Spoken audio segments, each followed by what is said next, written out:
So joining us by phone now is Dr. David Agus. He's an oncologist in California, as well as a CBS News contributor. Dr. Agus, thank you so much for joining us. You know, you work with cancer patients on a daily basis. Do you have any understanding as to how this bill may impact the cost of treating cancer?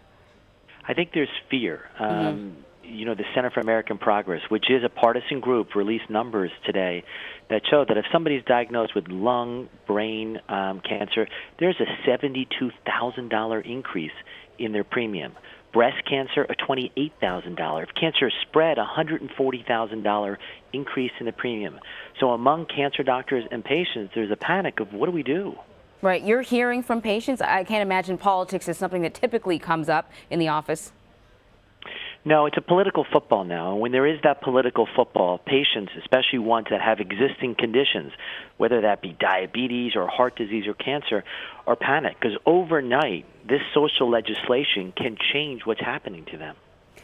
Did the Affordable Care Act improve treatment? It's been 7 years. Did it work, or has it been working?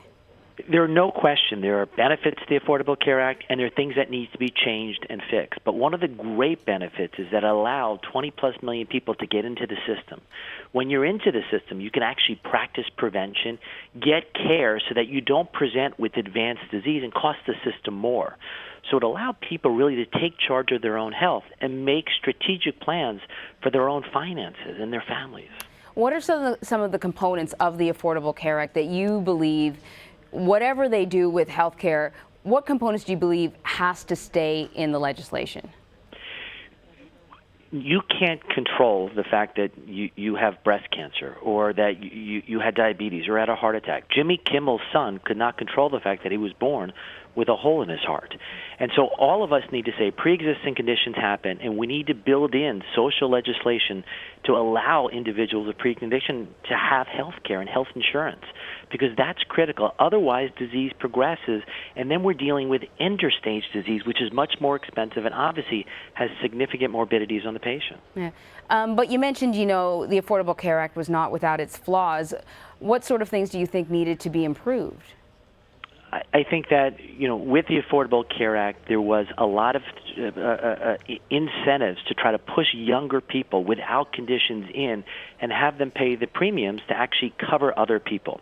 And it's very difficult when you force people to do things. So I think we have to figure out a way so that younger people without medical conditions don't have to pay an exorbitant premium, and at the same time allow people with the pre-existing conditions to get under health care.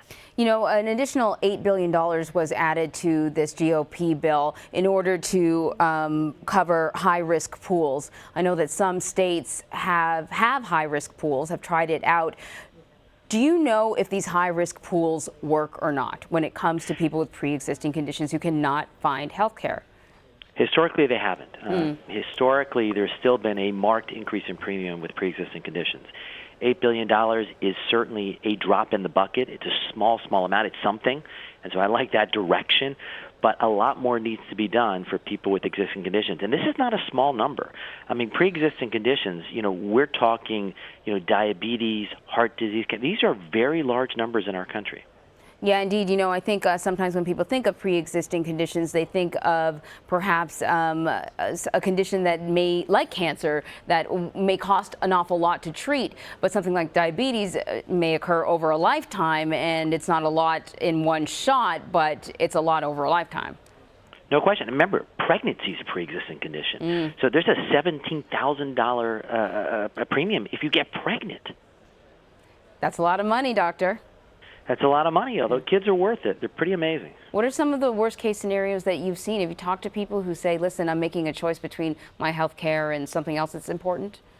Yeah, no question about it. I see patients, you know, who are, you know, looking at their finances and saying, you know, I need to take a second mortgage to continue my cancer care, and I'm scared to death. We had a patient, you know, who said last week is that they're postponing all their vacations because they don't know what's going to happen with their finances if the ACA changes or Affordable Care Act.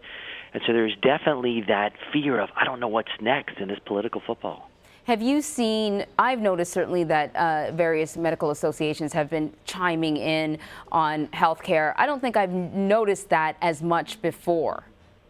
no question, there are emails flying around. I'm getting from from the cancer organizations, from the health, from the this, saying, what do we do? And they're putting their opinion out there because we're all worried about what will happen with things that all of a sudden are starting to get people into the healthcare system, and all of a sudden we're going to have this big change. What do we do?